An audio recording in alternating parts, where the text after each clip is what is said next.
name is Gabe Zollner.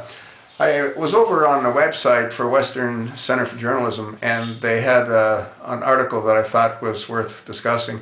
And it was a little audio clip of Mark Levin. And what he was talking about was that he felt that the people that are in positions of power in Congress, up to and including the president and vice president, should be subjected to background checks. You know, they want us to have background checks so we can get a weapon. We should have background checks on them as well. And I firmly agree with that. And he said they should also be looked at for mental issues. And he gave an example with Pelosi, and I've done that in a couple of videos as well.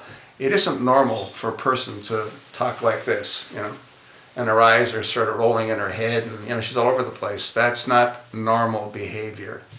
I don't think there's another member of Congress that does that. Now you got Harry Reid, you know, he's like, that one is Harry Reid. Now, and again, I don't want to talk disparaging about everybody's family, but you may not have known this. I did a little video clip on Harry Reid. I've done it on a number of the senators, but what I found on Harry Reid, which was somewhat interesting, is when he was in his mid-30s, and his father was, I believe, 56, his father took a gun and blew his brains out. Now, that obviously had to have some kind of a real dramatic impact on Harry. That might explain why Harry is the way he is.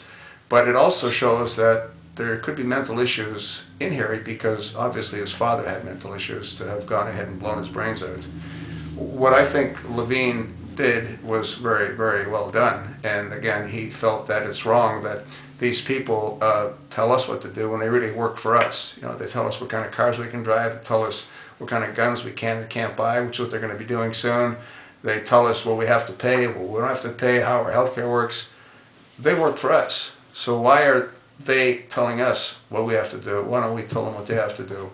The point that I think that he didn't talk about, which I think is critical, and I've mentioned this before, is that not only should they have to be expected to pass background checks, they have to also be subjected to security clearance.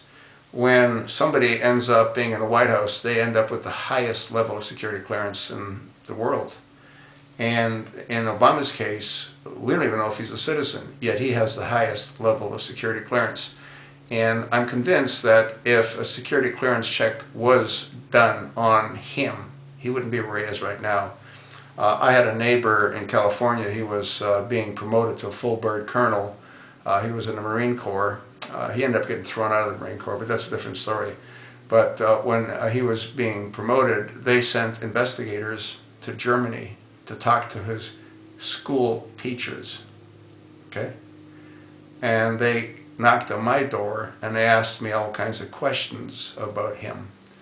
So people do conduct background checks for various levels of security clearance, and that was not done, and that is not a requirement for someone to be considered for the office of the presidency, which I think is totally insane.